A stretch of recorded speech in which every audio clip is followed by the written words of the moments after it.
নমস্কার, আমি উপাসনা। আমরা এখন ক্ষুদিরাম অনুশীলন কেন্দ্রের সামনে আছি এবং যে দৃশ্যটা আপনারা দেখতে পাচ্ছেন, যেই জন্য আমাদের সকলের এখানে উপস্থিত হওয়া, আমি আছি এখানে, এত সংখ্যক কর্মীরা আছে, সকলে এখানে উপস্থিত হয়েছে।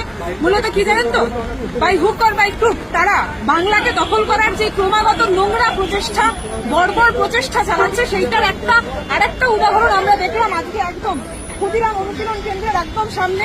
আমরা দেখতে পাচ্ছি যে কিভাবে ক্রমাগত ক্ষেত্রে তারা চেষ্টা করে গেছে বাঙালিদেরকে অসম্মান করা, শুধুমাত্র সেই অবধি তারা সীমাবদ্ধ থাকেনি। এখন আজকে যে দৃশ্যটা আমরা দেখলাম, যেটা সিসিটিভি ক্যামেরার মাধ্যমে আমাদের সকলের কাছ পর্যন্ত উঠে আসলো, যে স্ট্রং রুম, ক্ষুদিরাম অনুশীলন কেন্দ্রের স্ট্রং রুম, আমার মাইকটা নিয়েও যাই না কতটা শোনা যাচ্ছে, ক্ষুদিরাম অনুশীলন কেন্দ্রের যে স্ট্রং রুম, সেটার যখন আমরা ভিজুয়ালটা চেক করলাম, সেখানে আমরা দেখতে পারলাম যে কিভাবে যে সেখানে ভিতরে কিছু লোকজনরা রয়েছে যারা ব্যালট বক্স নিয়ে নিজেদের মতো কারচুপি করে যাচ্ছেন। সেটা নিয়ে যখন প্রশ্ন করা হলো, যখন এখানে শশী পাজা, কুণাল ঘোষ, এখানে যে ভিড়টা আমরা দেখতে পাচ্ছি শশী পাজা, কুণাল ঘোষের সাথে এখানে অগণিত কর্মীরা উপস্থিত হয়েছেন এবং সকলের কণ্ঠস্বরে একটাই প্রশ্ন, যে সেইখানে যে দৃশ্যটা আমরা দেখতে পারলাম, সেটার প্রপার এক্সপ্লেনেশন কেন আমরা কেউ পাচ্ছি না। সেখানে বিজেপি এবং ইলেকশন কমিশনের লোকজনরা উপস্থিত থেকে তার পরবর্তীতে ব্যালট বক্সে যে কারচুপি করার চেষ্টা করছে, এইভাবে বাংলা দখল করা যায় না।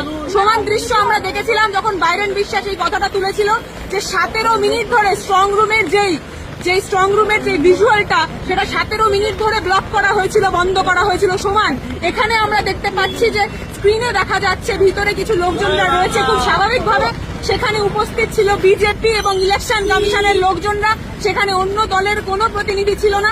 যখন শশী পাজা, কুণাল ঘোষরা এসে প্রশ্নটা তুলল, তখন সেখানে আমরা এই দৃশ্য দেখতে পাচ্ছি যে তারা যখন বলছে যে একটু আমাদের এক্সপ্লেনেশনটা চাই, যে ভিতরে কি হচ্ছে, ব্যালট বক্সটা কোথাকার, কি গোটা প্রক্রিয়া চালাচ্ছে, তখন সেটার উত্তর দেওয়া তারা প্রয়োজন বোধ করেনি। আমরা এখানে সকলে যারা রয়েছেন তারা ভিজতে ভিজতে বারবার একটা প্রশ্নই করছেন। আমরা দেখলাম অনেকক্ষণ ধরে আছো, ঠিক আছে, কি ঠিক করে তুমি একটু বলে দাও। লাইভ করা যাচ্ছে না কিন্তু ভিডিওটা। আনওয়ান্টেড পিপল ভেতরে ছিল, সেটা স্ক্রিনে দেখা যায়। স্ক্রিনে দেখা যাওয়ার পরে আমাদের দুই প্রার্থী কুণাল ঘোষ দাদা আর শশী পাজা দি দুজনেই এখানে আসেন।